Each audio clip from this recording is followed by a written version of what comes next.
Good evening, and thank you all for being here today in our first lecture of the spring semester. And today we'll, again, not only begin the sort of second half of critical practice of this lecture series for this academic year. And I hope that everybody sort of enjoys the talks that we're going to have this semester. And also sort of makes us all think about what architecture is and how can we engage with them. There's a growing recognition within the architecture that design does not begin with form, but with ground, with the histories, with the relationships, the power structures embedded in the land itself. Before we speak about the future, we must first acknowledge the conditions that have made our present possible. I would like to begin today by recognizing and acknowledging that we're in the lands of the Peoria, Kaskaskia, Piankasha, Wea, Miami, Mascoutin, Ottawa, Sauk, Meskwaki, Kickapoo, Potawatomi, Ojibwe, and Chickasaw nations. These lands were the traditional territories of these native nations prior to their forced removal. These lands continue to carry the stories of these nations and their struggles for survival and identity. As a land-grant institution, the University of Illinois has a particular responsibility to acknowledge the people of these lands, as well as the histories of dispossession that have allowed for the growth of this institution over the past 150 years. We're also obligated to reflect on and actively address these histories and the role that this university has played in shaping them. This acknowledgement and the centering of Native people is a start as we move forward for the next 150 years. It is within this context of possibilities of history, of responsibility, and of the work still ahead that we continue our critical practice lecture series in which we ask to reconsider the evolving role of designers in confronting the intertwined social and environmental crisis of our time. It is precisely within that frame that is truly meaningful to welcome our speaker tonight, Kimberly Dowdell. Kimberly is not simply a leader in architecture. She's someone who has consistently expanded what leadership is in the field and how it can look like. Trained as an architect, but never confined by the limits of practice, her work moves across design, policy, industry, and public life with a clarity of purpose that architecture should improve people's lives tangibly, lasting ways, and most importantly, that it affects all of us. Growing up in Detroit, she understood early that the built environment is never neutral, that it can either reinforce inequities or become a tool of transformation. That understanding has shaped a career defined not just by achievements, but by direction. Whether through her leadership at the American Institute of Architects, AIA, where she served as the 100th president, or her work across organizations as the president of the National Organization of Minority Architects, NOMA, committed her to work in equity and design and justice. She has consistently used her platform to open doors, reframe conversations, and push the profession forward. Just this past weekend, Kimberly participated in the opening panel of the ACSA annual meeting held in Chicago, in a conversation with alumni and AIA Gold Medal recipient Carl Rose Barney and alum and CAC Executive Director Eleanor Gorski, where they reflected on the central role of architecture education and how it continues to play in shaping contemporary discourse across practice and academia.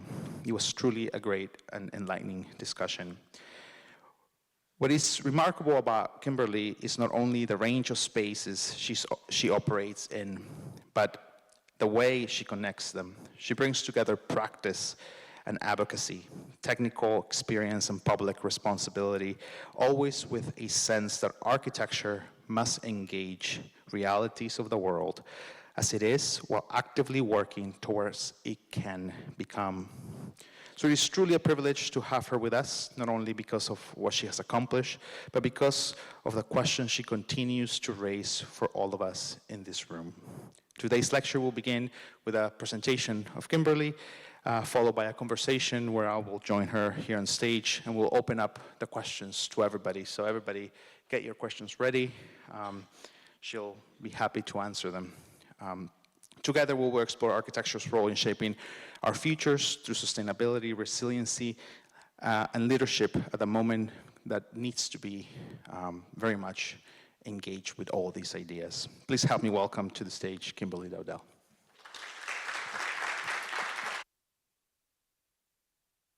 Thank you.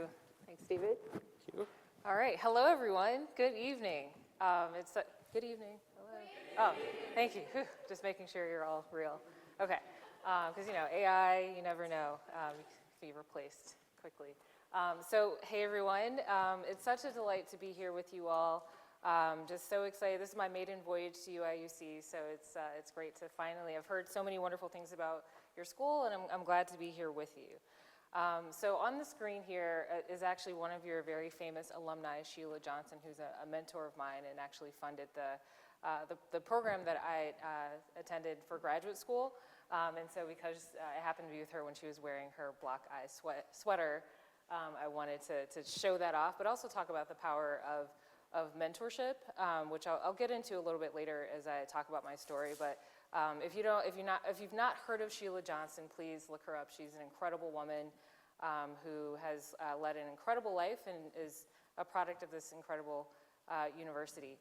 Also, congratulations on the Final Four. I didn't go to any of the 4 schools, but I think I'll just adopt Illinois for this round. So good luck with all of that. Yes, I hear a lot of school spirit. But what I want to talk to you today about is my career journey, and then also just very briefly my mission statement, and encourage you to kind of come up with your own mission statement. I think that's a good way to sort of help you guide your steps as you navigate your career. Talk a little bit about why cities matter, which is why I decided to become an architect when I was 11 years old, which I'll get into. And then the theme of the talk is building the future, and you also are part of the future. You're going to be building the future, and so I will encourage you to think about the specific role or roles that you play in shaping the future of our built environment. And then, as David mentioned, he'll join me on stage for a little fireside chat, and then I want to have a conversation with you all about anything that's on your mind. It's kind of an open forum to just discuss questions that you have or even comments, and just, we'll spend a solid hour together just learning, exchanging, and hopefully having a good time. Does that sound good?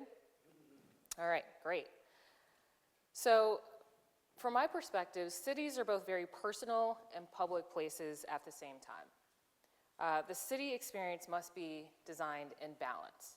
And I want to tell you my origin story of becoming an architect in just a moment, but in fact, I will tell you. But I truly believe that the balancing act that I'm talking about includes beauty. I think about there's a campus in suburban Detroit, the Cranbrook campus, where it has inscribed on one of the walls, "A life without beauty is only half lived." And I think that as architects, or architecture students in your case, but future architects or those who are shaping the built environment, we have to really prioritize beauty, because it's one of the things that makes us uniquely human.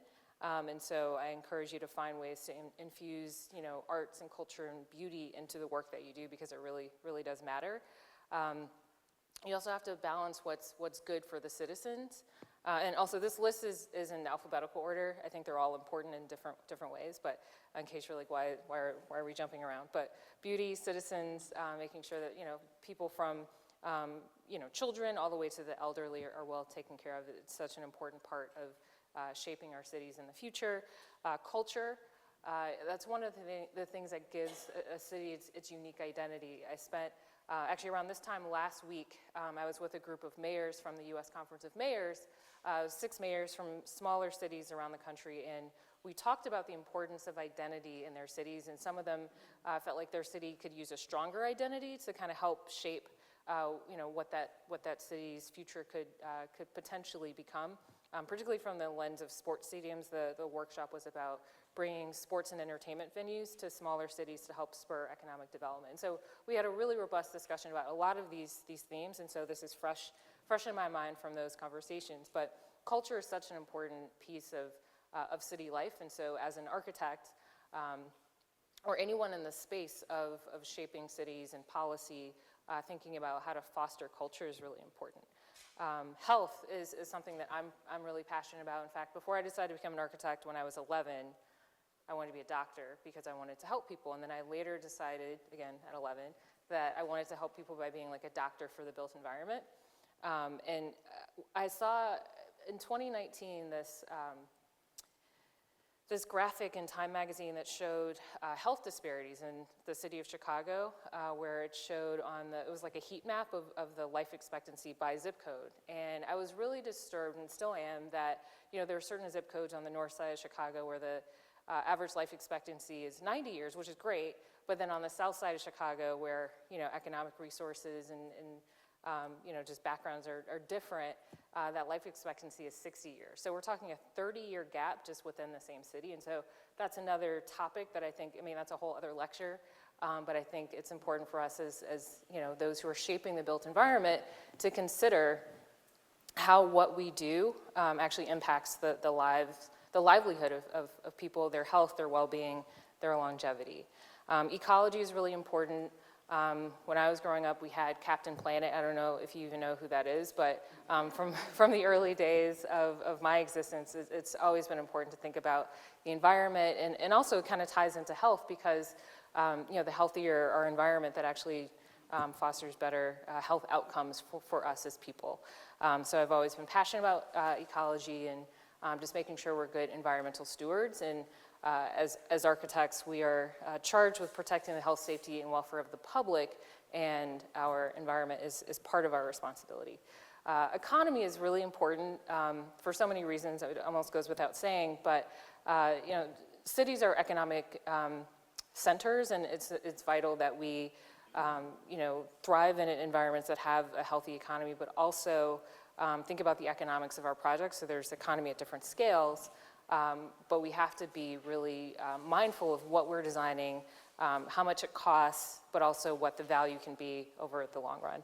And then last is visitors. Again, this is alphabetical, but every visitor is a potential future resident, and so you want to make really good impressions on the people who are coming to visit your city. So those are the things that cities have to balance. It's not an exhaustive list, but those are the things that kind of kept bubbling to the top when I was in a workshop with mayors last week and just throughout my career.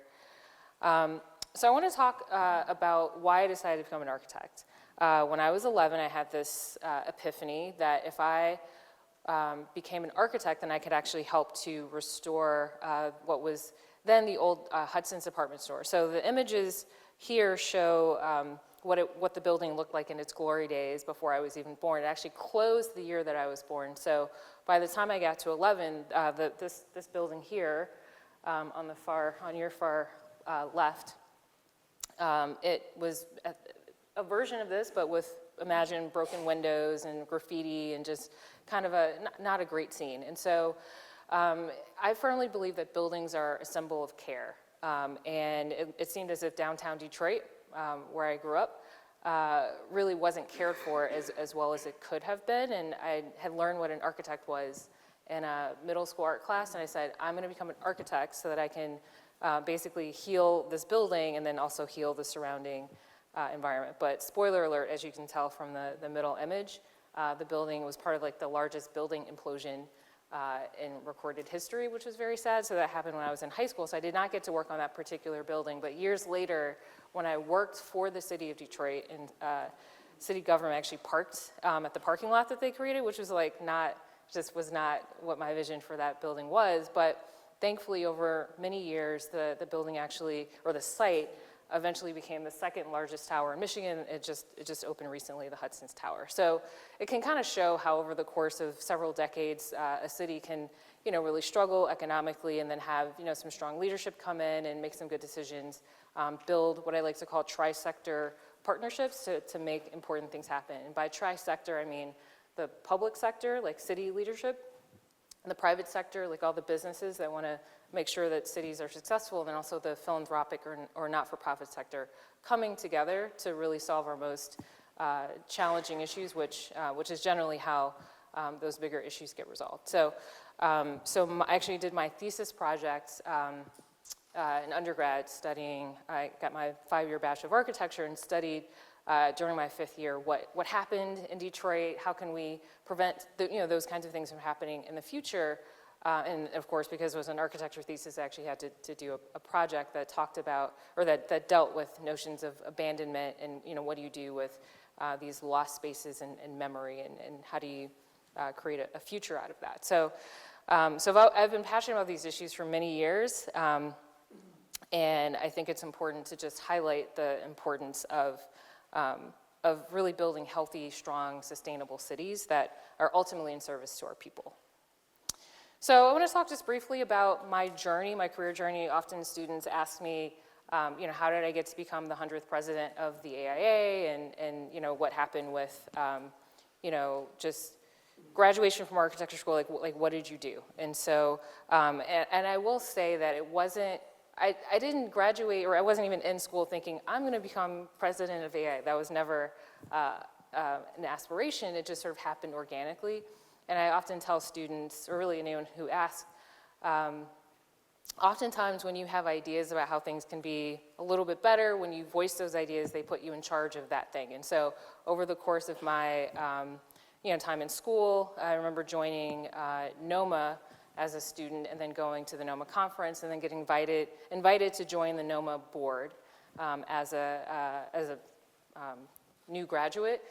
Served on the NOMA national board for a number of years, and then had lots of ideas, had lots of suggestions that became my initiatives, and that kind of grew into eventually me becoming NOMA president, and had some good success with that, with a wonderful team that supported me, and then that spurred someone's strong suggestion that I run for AIA president, and so that's what I did in 2022, and that's how I became the 100th president in 24.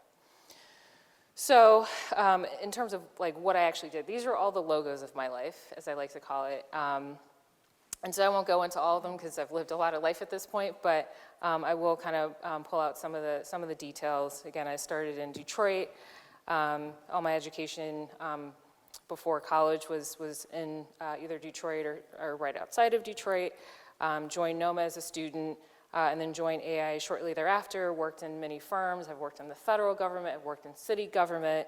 I've been very involved with my alma mater, Cornell, on the Alumni Advisory Council for the architecture school, and then eventually I was asked to run for the Board of Trustees. So I'm actually finishing up my 4-year term on the Board of Trustees at Cornell right now. I serve on the board for the Chicago Architecture Biennial, which I hope that you got to see when I was here, but if not, check out the next one in 2027. And then well, actually I might be, yeah, it's over there. So AIA was 2024 is when I was president, and then I served as the chair of the search committee for the new AIA CEO in 2025, so I actually really just finished last year my duties for AIA, and around this time last year I got recruited to join a company called Amrize. So I'll talk about Amrize a little bit later in the presentation, but people often ask, I was a principal at HOK for about 6 years, and I had spent 3 years of my career earlier working at HOK, so almost about 10 years at the firm, and I decided when I was talking to this recruiter, again, around this time last year, that I wanted to try something a little bit different that actually allowed me to work with lots of different architecture firms. So that's something that Amrize offers, but also I wanted to help really accelerate decarbonization work, and that's what Amrize does as well with materials that offer lower carbon solutions. So that's the high level reason, but I'll get into some of the more, some additional details later. At this point, I've lived in 7 different cities, and here they are. So if you are from any of these places or are interested in going there after graduation, feel free to talk to me after.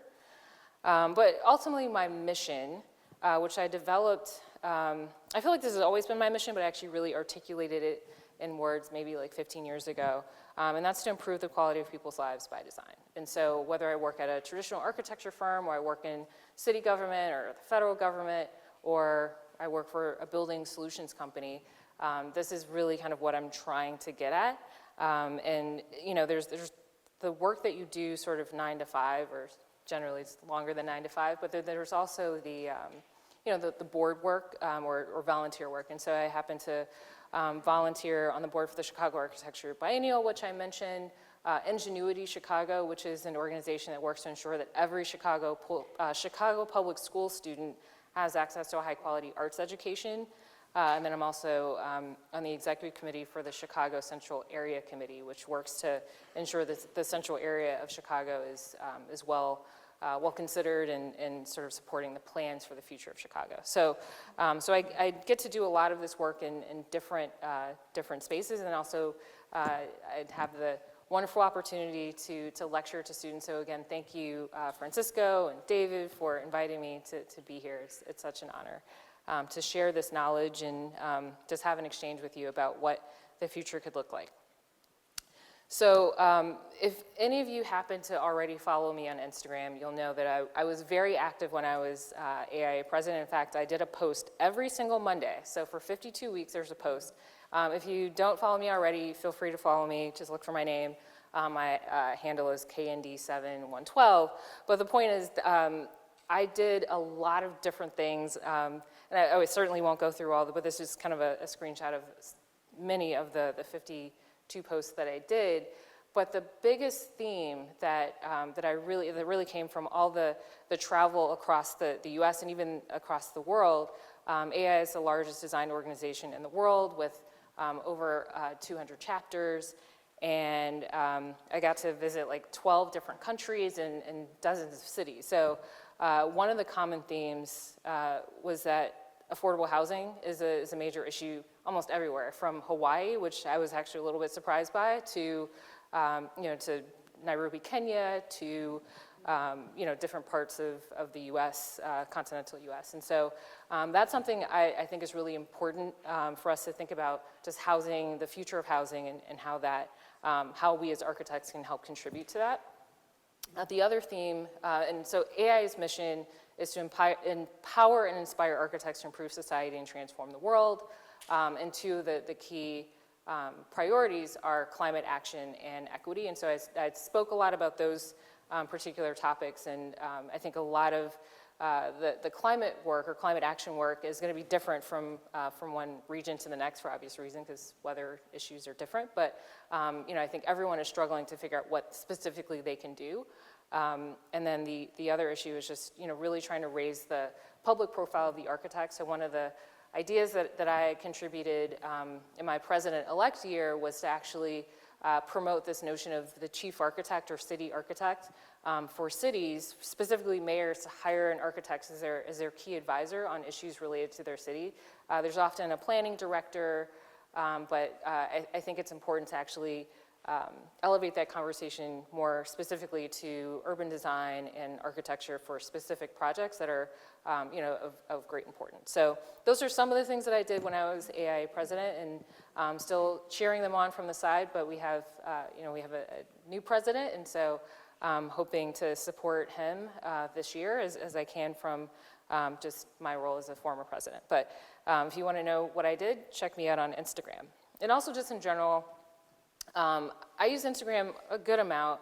How many people are on TikTok? Well, actually, I'm not really on TikTok, but that's another good venue. But I am a huge fan of LinkedIn. So I encourage you all to definitely reach out to professionals, especially as how many people are looking for a job? Okay, more hands. Definitely use LinkedIn as a tool for that. Feel free to connect with me and then see who I'm connected with. Just feel free, it's kind of open source. And just learn about what people have done. If you see someone who has a really cool job, go into their profile and kind of see what some of the things they've done over the course of their career, so that you can just get some ideas as to the different pathways that people can take. So I want to talk briefly about why cities matter. I think it's obvious because I love cities, but maybe not everyone necessarily has that feeling. But cities, it's where arts and culture and people come to really convene with one another. I love cities. I have lived in 7 of them at this point, although. Ithaca was pretty small, and Cambridge was also small. But I love big, robust cities with lots of culture and lots of lots of life, but I mean, that's a personal taste. How many other people here love cities? Okay, a good number. So roughly in the U.S. today, 80% of people live in cities, but across the world, just over 50%. But by 2050, it will be probably closer to 75% of the entire world's population living in cities. One of the other positive things about cities is that they offer a more sustainable footprint because the density helps to with efficiency of materials and all that. So that's my plug for cities. For those of you who are on the fence, definitely just check it out for a summer if you've not had the experience. But it's just such a great place to learn and grow and connect with people, and also reduce your carbon footprint. I mean, the other reason is, which is sort of what I said, but here's some specific words to kind of encapsulate it. I think cities are the epicenter of modern civilization, and who doesn't want to be a part of that? So that's my quick plug for cities. But now I want to shift gears and talk about building the future. And so often when I talk to groups of students, I encourage them to foresee the future. There are 4 C's that, when I think about, or when I talk about like what my secret to success, although I don't think that's really a thing, but at least some of the guiding forces in my career, it really starts with curiosity. And so I encourage students to really ask the questions, why don't we, have, well, actually, I'll give a very specific example from my real life. When I was a college student, I was working for the General Services Administration in DC in the Office of the Chief Architect. And my supervisor at the time, he gave me a magazine and he flagged an article entitled The Ethics of Brick, which was written by Lance Hosey. And that article talked about the triple bottom line, and that's social, economic, environmental. And at that time, I thought to myself, well, this is really important. Why is it that we're not talking about this more? So at that point in time, it was like 20 years ago, the GSA required all federal buildings to achieve some level of LEED certification, but there was nothing that really pointed to like the social issues that I think are also really important. So I just basically said we should have something like LEED, but for social issues, and we should call it SEED. And so at that point in time, the SEED network, the precursor to the SEED network was born because some college kid read a magazine and asked the question, like, why don't we have this? And so the SEED network still exists, and it really, it works to make sure that projects are thinking about the social, economic, and environmental aspects of project. And the SEED mission is to advance the right of every person to live in a socially, economically, and environmentally healthy community. So again, curiosity is asking the question, but then having a level of creativity, which is great that you're in architecture school because creativity is our medium, but having the creativity to really think about, how do we solve this problem? The question that I just posed, how can I be a part of the solution or creating the answer? And then it requires a lot of courage to speak up and say, hey, I noticed this problem, I have this idea, I think we should do this. Give yourself a little bit of a pep talk, but go and do it because, that courage is really important to get things done. And then you also have to be consistent. Consistent and persistent, but I couldn't use P because that doesn't work with the 4C framework. But anyway, the point is, it's so vital that we, ask the questions, come up with at least some of the solutions, and then build coalitions to make sure that we can move things forward. So having that courage and being consistent and just kind of continuing to follow up is really important. And so now here's the commercial break for the company that I joined about 5 months ago. So it's still relatively new. This is somewhat new content for me, but I joined Amrize to build my ambition, or build our ambition collectively, about 5 months ago. So just very high level, I want to get to like the conversation part, but Amrize is a huge company. It's like 19,000 people, over 1,000 sites throughout the US and Canada, fully focused on North America, and over 100 years of experience. It used to be a part of a large global company called Wholesome, and so Wholesome basically had a fully North American spinoff about a year ago, or in June of 2025, and so that became Amrize. So that's the company that I now work with.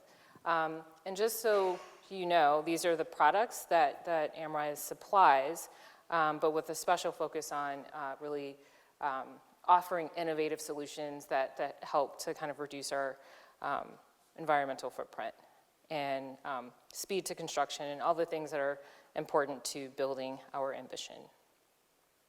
And then this is kind of the network of where all the products are. And I have to say, as an architect, I had actually never been to like a quarry or, you know, the sites where like our stuff is made, and it was fascinating. I went in December and I learned a ton. I actually want to start to bring, in fact, I'm bringing a group of students to visit one of our sites next week, and so I'm excited to just, you know, get people out there to understand where our things are made and how they're made, and how, as architects, we have the power to specify the products that, you know, will have the most optimal impact. And so why did I decide to make this move? I think it's, getting an email, sorry.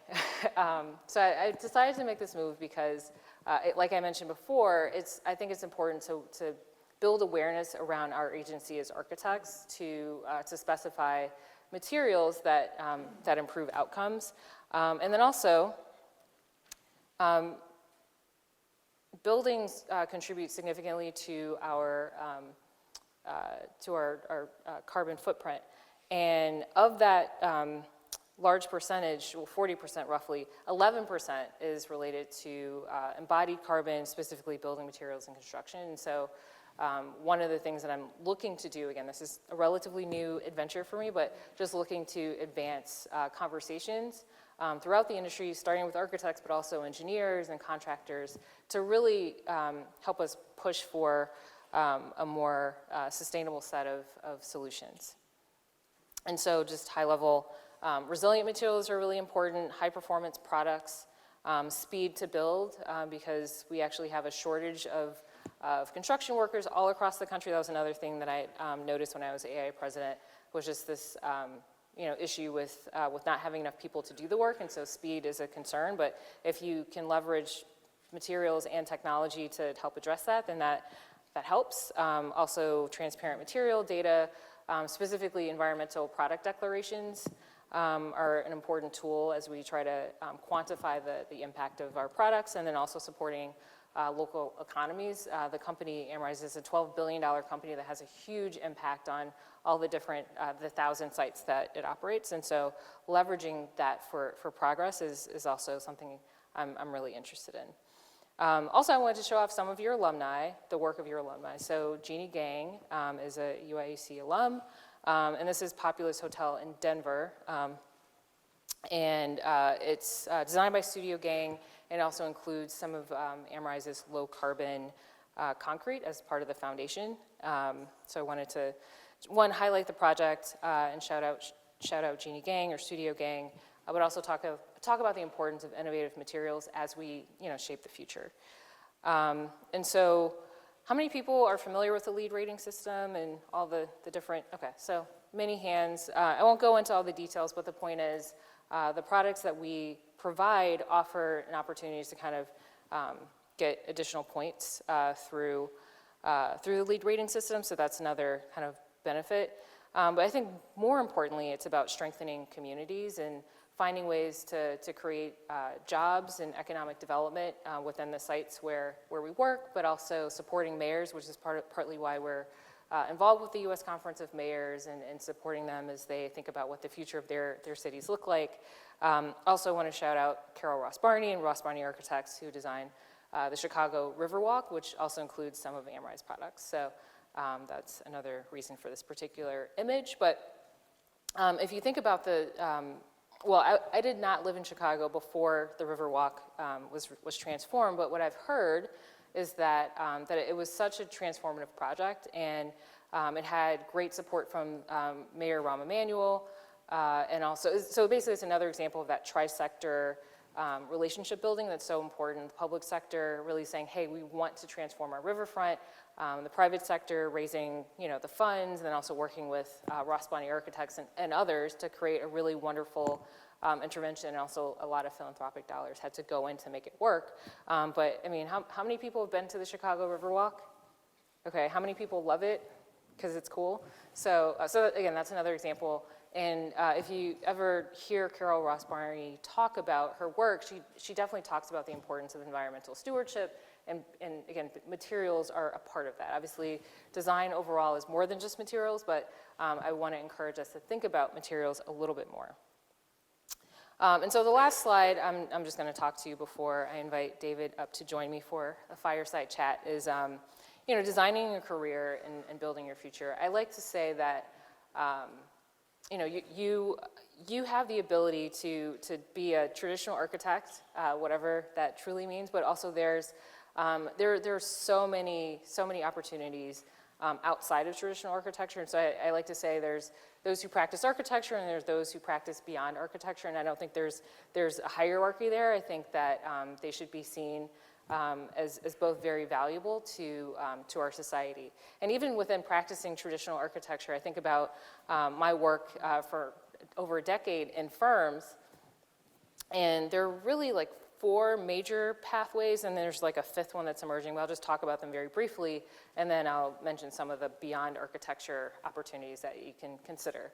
But there's the design principle, that is responsible for the design of an office, generally speaking. There's the managing principle, who's really responsible for the management, budget, hiring, scheduling, all the things that are vital to the health of a practice. There's the technical principal, who ensures that the design work is technically sound and is really responsible for that, protecting the health, safety, and welfare of the public piece, because that person is really stamping the drawings and will be accountable for the technical aspects of the work. And then there's the marketing principle. In fact, that was a role that I had prior to my current position. And that role is really about, as we used to call it, feeding the machine, making sure that new projects are coming in that are interesting and that can help the practice to grow and to recruit and retain people and all the things that are part of kind of the business health.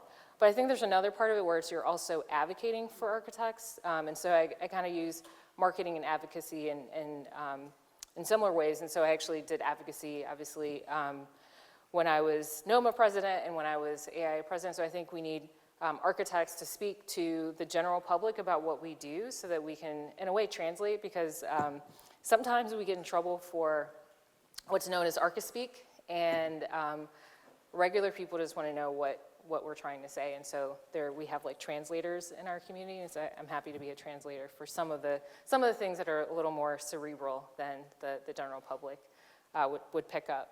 And then so those are like the 4 major ones, again: design, technical, management, and marketing or advocacy. And then a 5th one that's emerging is more on the technology, like AI and building information modeling. So those who are really focusing on ensuring that the practice is healthy from a technology standpoint.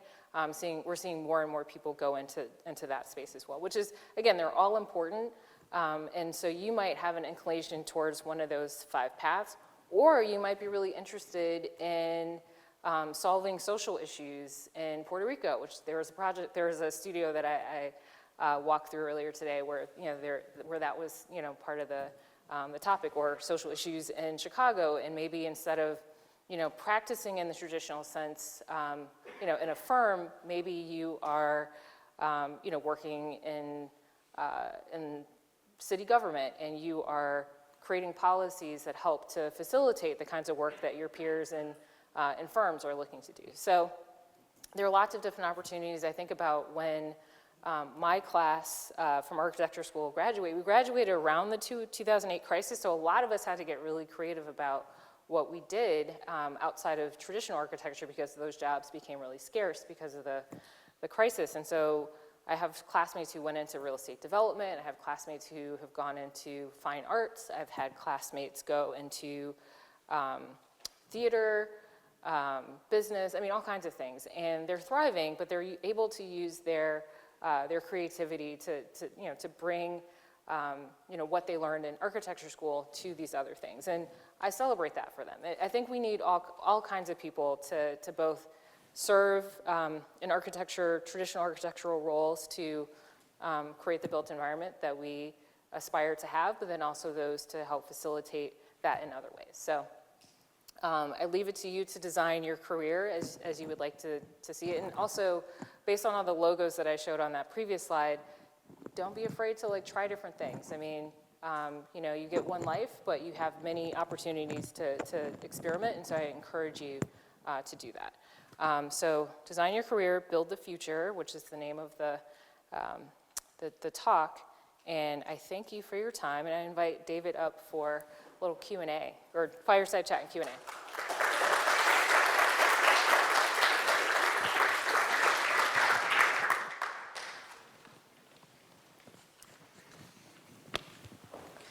Great.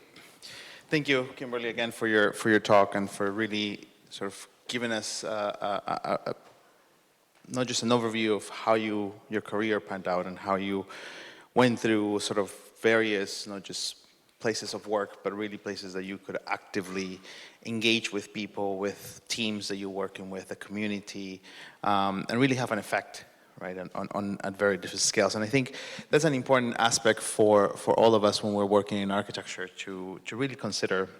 And you really sort of went through this idea of curiosity, creativity, courage, and consistency, which oftentimes we tell students, right, one thing that you should never ask permission for is have the curiosity for things, right? Curiosity is the sort of the first step before you're able to get to any sort of outcome. And I think that was a sort of incredible message there. And I think, as we're kind of approaching this time in architecture and our students here studying and going through a sort of a very a curriculum and then going to a practice that has a sort of format and following that format oftentimes through either the NCARB and the licensing exams and all these processes that are sort of embedded within this larger system. I think the first question that I have is what is the profession's biggest blind spot right now?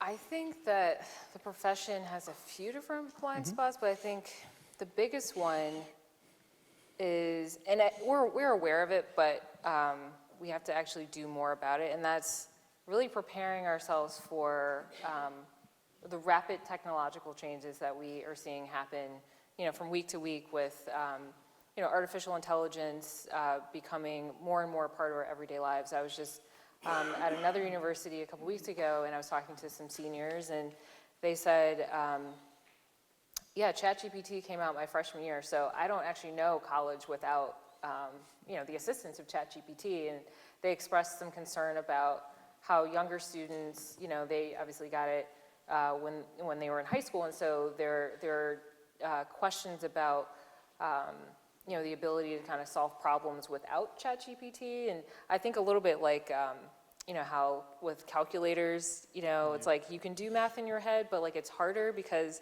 we don't require ourselves to do it because we use our phone or we use our calculator. And so I think there's similar concerns about AI and not being able to really build that creative muscle, early enough in our development. And so I think a blind spot right now is just coming up with ways to ensure that people are, getting trained to think critically without the computer, but then also really using the computer or AI and other technologies as a tool to supercharge the work that you're trying to do. And so basically using it in the right way, and I think we're all still trying to figure out what is the best way to do it without sacrificing it's almost like a muscle, working out. If you don't work out, then your muscles will become less effective, and the brain is kind of similar. And so I think we have to still use our brains, but then also not lose sight of the tasks that AI just makes way easier. And so we need kind of clear guidelines on when to use it, when not to use it. There are lots of questions around ethics around AI, especially as it relates to authorship and things like that. And so The blind spot is embracing it, because my one fear, one of them is that other professions are going to figure it out before us, and then more of our scope gets taken by contractors or real estate brokers or owners reps. And there's nothing wrong with those professions or the folks who are doing that work, but I've seen them sort of say, oh, you don't need the architect to do that because we can do that. And so if they're able to kind of get a stronger handle on the technology before us as a profession, then I think that that weakens our ability to do our work. So those are some of the things that kind of come to mind right away. And with that also comes the sort of the understanding the responsibility, right, from the architect, from the architecture, and the effects he has on the people, right? I mean, I think when we engage AI as tools, right, that gives us a sort of an upper hand on certain things, but with that comes responsibility in many ways. We have to move quickly. Right. And I think that we're so bogged down, not bogged down, but we're preoccupied by our studio projects or just other things, and we need somebody to really keep their eyes on the prize here. So. Yeah. And I think it's also this idea that that there's a sort of urgency, and you talked about sort of AI, and we can sort of pose that also as a skill building for the students, and that schools should be a place for them to learn how to build those skills that perhaps the industry is asking for, and do it fast in some ways because we want to be ahead rather than following. And I think do you think architecture today it's sort of more reactive, or is it actually leading the AEC sort of industry? I actually think we're more reactive than we should be. I'd love for us to be more proactive, but I think we just get bogged down with a lot of other tasks. And so those who are better leveraging technology, they're able to really kind of get out ahead of us. And again, that kind of ties into that fear that I articulated before. And so we have to really carve out the time and the resources, which are constrained because we're not a very high margin business. And so the managing people, we rely on them to make sure that, we're, bringing in projects that are profitable and, they're managed profitably so that we can actually invest in research and development. But oftentimes that doesn't quite pan out. And so as a profession, we don't have as much that we've been able to think about far into the future. So by virtue of that, we're more reactive than proactive. Along that lines, what do you think architecture or architects should stop doing now? Architects should stop doing work for free. Yeah. Immediately. Just stop it. Everybody. Yeah. Don't work for free. Yeah. Charge everybody. Because think about it. Would you go to your doctor and say, hey, I really just want you to spend an hour with me. I know that you still are paying back your medical school loans, but it's me. So just, I can give you future opportunities where I might pay you. Would your doctor say, oh, yeah, that's fine, just whatever? Right. No. Yeah. And lawyers definitely wouldn't do that.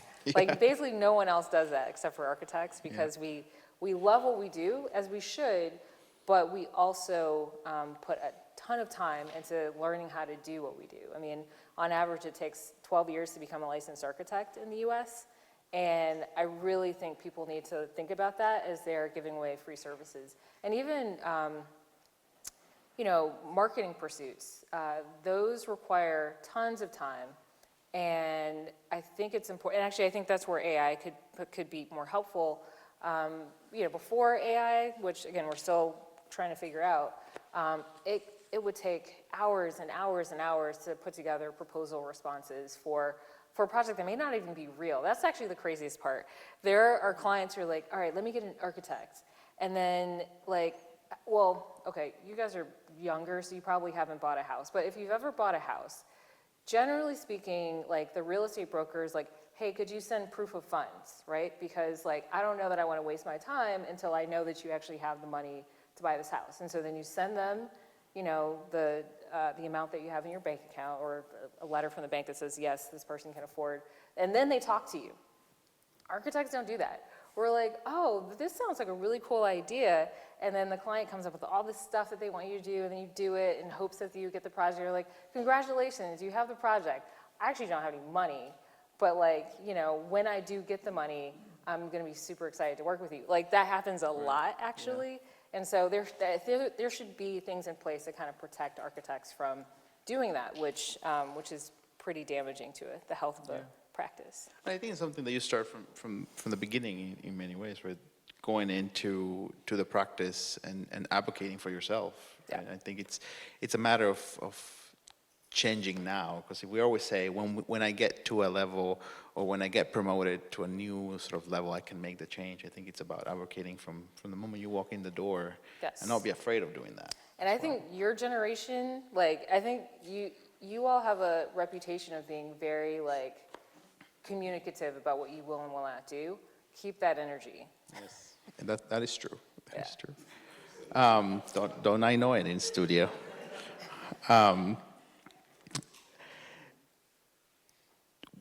I have a more personal question, and I think it has to do with sort of reflection on sort of your career, your path. What is something that you once believed about architecture that you had to unlearn, or you actually has come to a realization that perhaps wasn't what you thought of? Well, when I was 11, I thought architecture was way different than what the reality is. I learned that 10 years later when I was in my early 20s. And I thought that architects were in control of all the things. And I think that we should actually have more agency, but we're often subject to, the biggest thing is just financial constraints. Oftentimes the developer, the owner, or the government, they're the ones who really hold the keys. And I think architects should have a lot more of an ability to shape how things happen.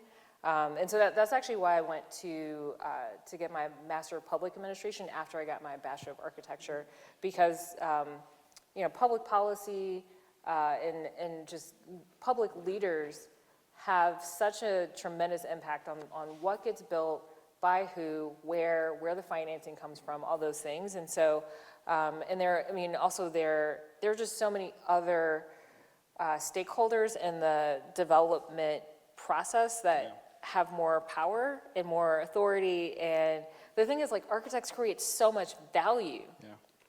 Yeah. And I guess what I would say I had to unlearn was, okay, well, we're not treated the way that we should be. And so that's actually partly what I wanted to do, what I aspired to have happen when I was AIA president, to really elevate the conversation around what architects do and what, the value that we bring, which is why I really push for that chief architect initiative, because I do think that mayors could use our guidance. Obviously, not just any architect, somebody who really has the right kind of skill set and thinking around those big systemic issues. I think architects should be in charge more, basically. Because the computer's reminding us that dinner is in 4 minutes. We'll actually open up questions to the audience. So we have one question right up there. Perfect. We'll use the mic so that it actually gets on the recording. It's not a strict dinner schedule. It's just the guidelines from your email. Yes, that's my fault. I'm not even hungry. So. Hello, my name's Cole Yazel. My undergrad was in urban planning and development. And earlier you spoke about your initiative to encourage mayors to employ and make room in their cabinets for architects, chief architects. I'm curious, and I think you were just starting to talk about it as well towards the end of the Q&A here. What specific issues do you think planners have a blind spot to? That's a good question. I I so appreciate what planners bring to the table. In fact, something I said, I hope I can get my quote right, because I made it up, but then I sometimes shuffle it around. But I think planners do a really good job of designing what goes where, you know, from a planning perspective. But architects really help us to understand why you want to be there. Like, you know, like the sense of place, the sense of identity, the culture, the sort of art and science of it all, like that's what architects bring uniquely. And so I think the two together it's a really powerful combination. And I think that to only have just that high level kind of bird's eye view is sort of missing the texture, you know, at the urban design level or the individual building level or, you know, the landscapes like that make our cities. And so I think that it's just so vital to have, you know, people who can operate at multiple scales. And in theory, it's true that like one person could do multiple things, but I think that's a lot of work for anyone, you know, with a role in city government to think about the big picture and the sort of individual building scale or again the kind of urban scale. And so I think planners. I mean, I don't want to pick on planners as like having a blind spot, but I do think that they're trained in a way that is different than how we're trained as architects, and I think that you know, our superpower as architects is really thinking about design critically and iterating and, you know, bringing in lots of precedents and also tying in, you know, like I've mentioned before, it's an art and a science, and I feel like it's just so unique and it needs to be celebrated and elevated, and like I said before, more architects need to be in charge of things. So. Thank you. Sure.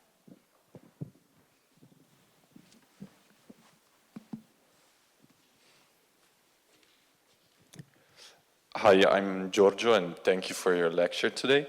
I guess from what you have said, I understand that you characterize architecture as a reactive member in the field of construction, and what are other ways that AIA and other organizations are working to change this position?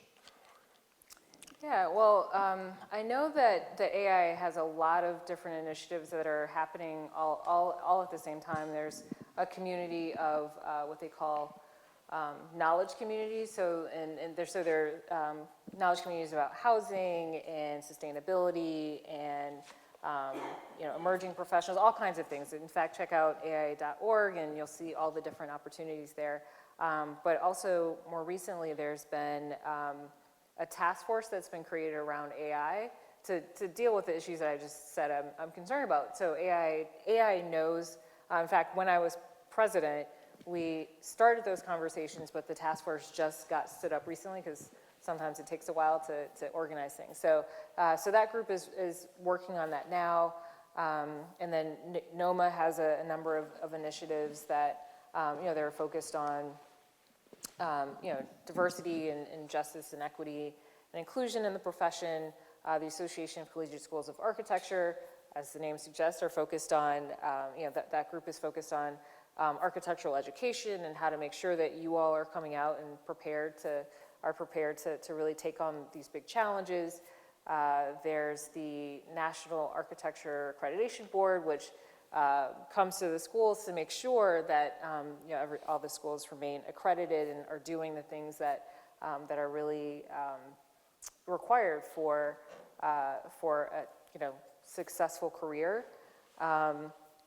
There's the National Council of Architecture Registration Boards. They're the regulators. And for those of you who are interested in getting your license, you definitely have to go through them for that process for testing and things like that. And so there's this whole network. I think that's, yeah, those are the 6 organizations. AIA, the American Institute of Architecture students, which, how many people are AIS members here? Okay, NOMAS members, okay. So many campuses, those two groups work closely together, which is great to just, again, make sure that the student voice is well represented. So those are the groups that make up what we call the Architecture Alliance organization. And they're, you know, that's the group that really is, I mean, that's our community, that's our advocacy group. So if you have any issues, like one of the 6 of them should be able to handle it. And if they are not able to do it, then that's when, you start to be curious. You start to ask, like, well, like why do we not have this? Get creative around what they can be doing, and have the courage to say, hey, you're not doing this thing that we really need, and then be consistent about making sure they do. And then that's when they put you in charge. Then you'll be president, and you'll be sitting on stage one day. Any other questions?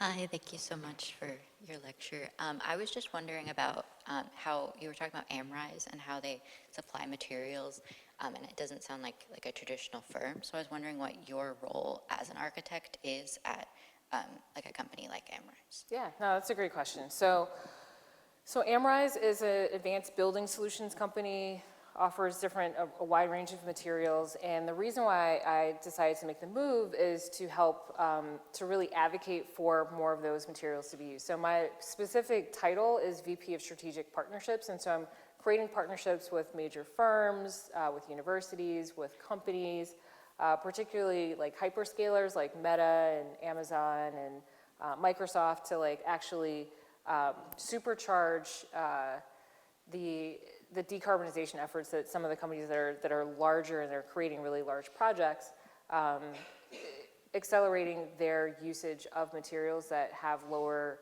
carbon content. So for example, we recently worked on, actually with UIUC, which apparently you guys have like a really like serious cement, like concrete studies program. So I'm actually visiting them tomorrow, so I can't talk about it until tomorrow, but some of the engineering students are going to show me around their lab to really understand like how they're innovating on the concrete side. But Amrize worked with UIUC and Meta to create a lower carbon concrete. So this concrete is like 40% lower CO2 than like regular concrete, which again, it's not a silver bullet to like, you know, the climate crisis, but imagine if we can get more architects, more engineers, and contractors to work with these materials that, you know, that have just a stronger or a lower carbon footprint, I should say, that moves the needle ever so slightly. So my role is to help to kind of elevate those issues and just offer alternative options, basically. Thank you. Sure.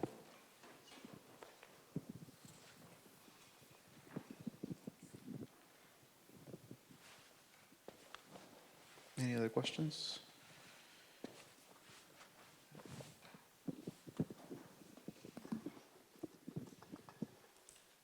Hi, I'm Anna. Thank you for your lecture. I wanted to ask you about, like, I guess I really related to what you said about what inspired you to be an architect, because I grew up around like an abandoned mall that had been part of my childhood for a long time, and I think it's something very human to see something like that has such an impact on you and think, I want to change how that happened and like affect the care that you bring into the world around you. And I guess a question I had was, what do you think we can do as students and people who like don't have the experience yet to be as proactive? How would you encourage students to become more proactive? Would you say reading like helps more, like being on LinkedIn or just being aware of like all the issues that are happening? Yeah, just like how would you suggest maybe becoming more of a proactive like architect? Yeah, no, that's a great question. Thank you for the comment and the question. One other thing I usually say in my lectures, but I forgot this time, but the most sustainable building is the one that already exists. So I'm a huge advocate for adaptive reuse, and I don't know if the mall is still standing, but if it is, hopefully you get to work on its revitalization at some point in the future.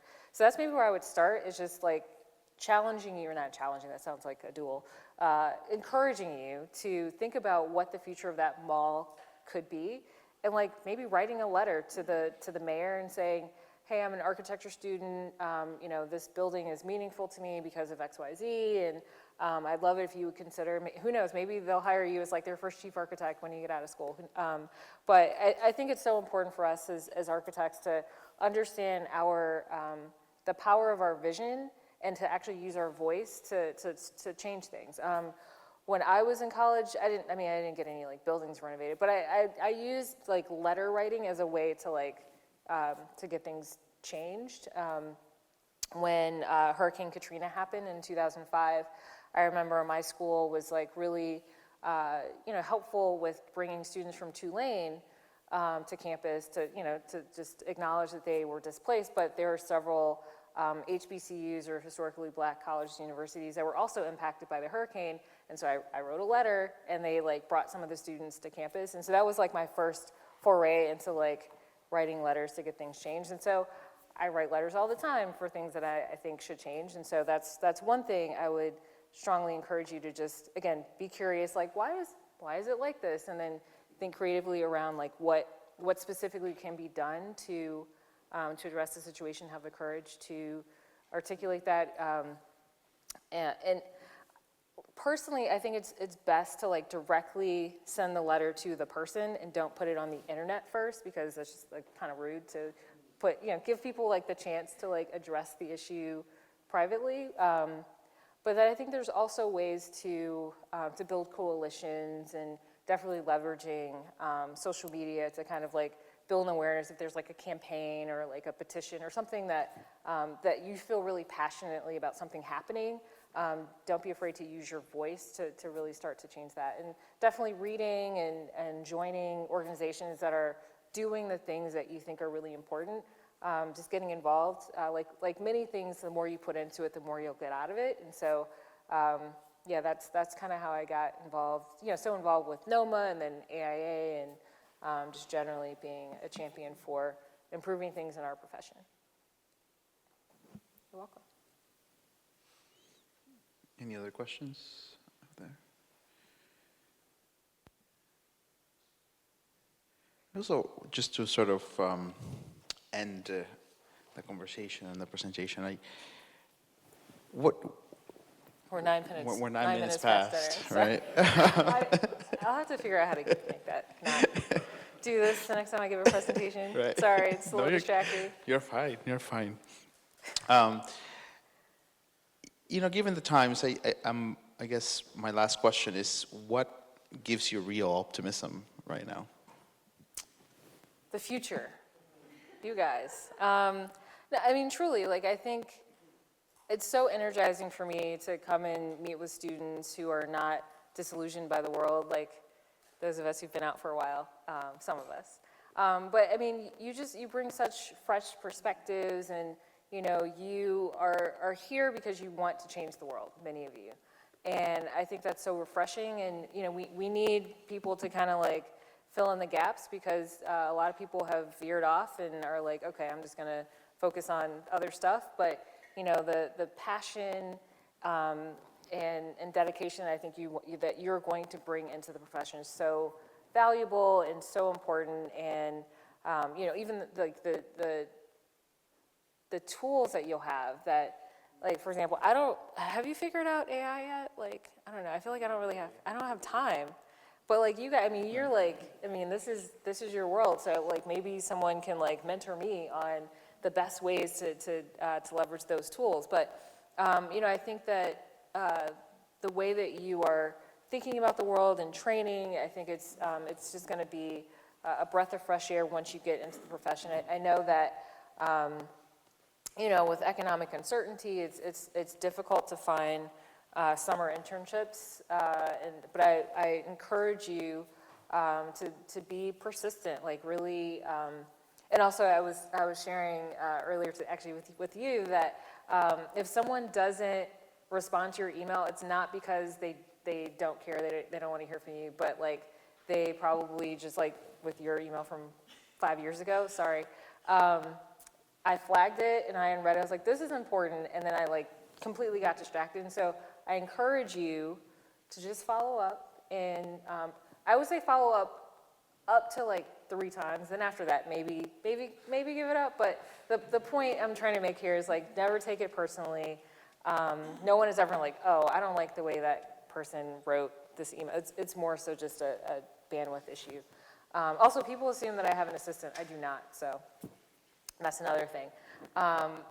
So I think that it's vital that you set a vision for yourself. I shared my personal mission statement earlier. Find whatever that is for you, and then try to like really seek out things that help you to do that, and then write letters or do outreach, and tap into your network. That's another reason why I really flagged LinkedIn as a great resource, because you'd be surprised by who you might know is connected to someone who you are trying to work with, and just, basically be shameless.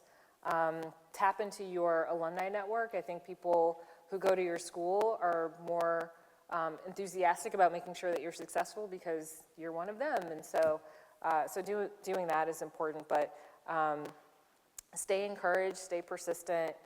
You're all going to land somewhere, even though it might seem bleak at times. I promise you're gonna be just fine. But I'm hopeful, that you'll get the jobs that you're looking for, and that you will breathe new life into this profession and challenge us to be who we need to be. And I have to say, like, I was talking to students, another group of students 2 weeks ago, and from my alma mater, and I was in their seats literally 20 years ago, which goes by super fast, by the way. Doesn't it go by super fast? Super fast. And so, I encourage you, don't waste time, because you're going to blink and you'll be in your early 40s, and you're like, okay, well, that was fast.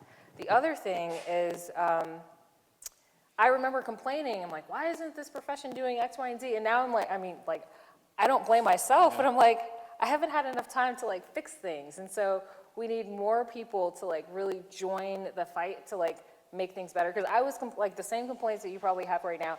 I promise you I had them 20 years ago, unless it was like about AI, because that wasn't a thing back then. But I think as a profession, we have so much potential, so much that we can be doing, that we should be doing, but we're limited by, for different things, different reasons. But you have to join the fight and bring your unique perspective and your fresh energy with the rest of us who are still disillusioned a little bit, but we're just, every day we're continuing to move it forward. Has that been your experience? Like, Yeah, definitely. Were you, when you entered the profession, were you like, oh, this is perfect, I'm good? Yes and no. I was excited about it, and then I got disillusioned, and then I left architecture, like my students know, and I tell the story fairly well, right? It's like, I left architecture because I was angry at it, because it wasn't what I thought it would be.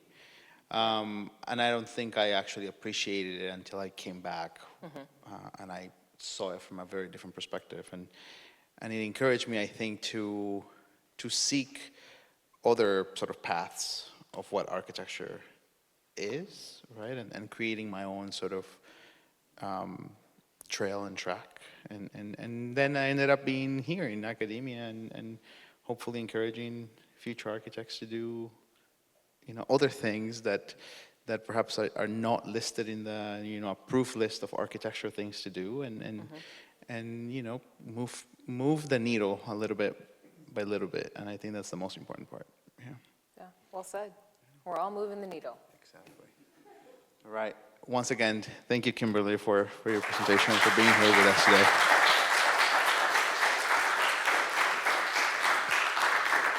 And we're only 16 minutes past dinner. 16 minutes past dinner. Thank you, everybody, for attending. Stay tuned for communications from the school for our next lectures. We will have Professor Marcy Uline present her book that she published on Rickers. Assignments and writings this week, and we'll send an announcement earlier tomorrow. That will be during the 12 to 1 period on Wednesday. Thanks, everybody, for being here.